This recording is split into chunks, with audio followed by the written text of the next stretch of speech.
Hello বন্ধুরা, আবারও চলে আসলাম একটি নতুন ভিডিও নিয়ে। পমফ্রেট মাছের তন্দুরি স্টাইলে ভাজা খেতে বেশ সুন্দর হয়েছিল, যেটা রেস্টুরেন্টে কিনতে গেলে অনেক টাকা খরচ লাগে, সেটা আমি কম খরচেই বাড়িতে স্বাস্থ্যসম্মত উপায়ে তৈরি করে ফেললাম।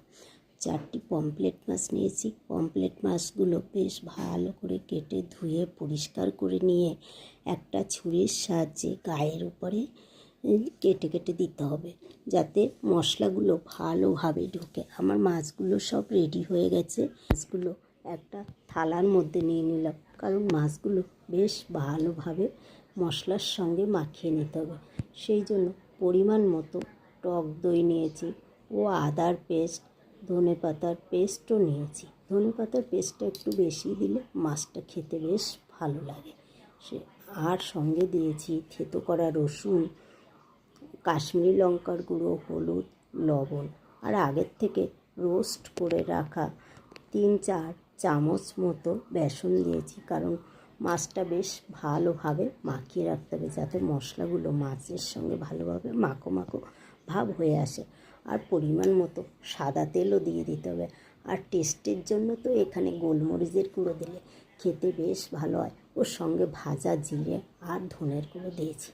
দিয়ে এবার মাছটাকে হাতের সাহায্যে বেশ ভালো করে মাখিয়ে নিতে হবে। দেখুন আমি মাছগুলোকে কী করে মাখিয়ে নিচ্ছি।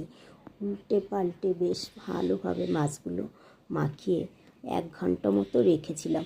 আর একটু বেশি রাখতে পারলে হয়তো ভালোই হতো, কিন্তু আমার হাতে অতটা সময় ছিল না, সেই জন্য 1 ঘন্টা মতনই রেখেছিলাম। এবার একটা গ্যাসের উপরে প্যান গরম হতে বসিয়ে দিলাম।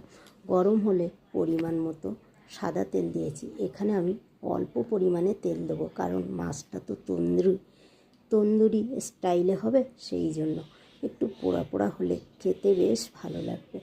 দেখুন কথা বলতে বলতে আমার মাছগুলো প্রায় 1 পিঠ ভাজা হয়ে গেছে। কি সুন্দর লাগছে তাই না? মাছগুলো দেখতে কিন্তু খুব ভালো লাগছিল, আর কি সুন্দর একটা গন্ধ বেরোচ্ছিল। গন্ধটা তো আর বলে বোঝানো যায় না। এবার আমার মাছগুলো দেখুন 2টো মাছই ভাজা হয়ে গেছে, তার জন্য আলাদা করে একটা প্লেটে মাছগুলো তুলে রাখলাম।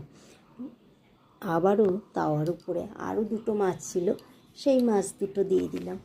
মাছ দুটো দিয়ে বেশ সুন্দরভাবে মশলাগুলো আর এক পিঠে মাখিয়ে দিলাম। দেখুন আমার মাছগুলো ভাজা হয়ে গেছে। এবার মাছগুলো তুলে নিলাম একটা প্লেটে, নিয়ে উপর থেকে পেঁয়াজের রিং আর লেবু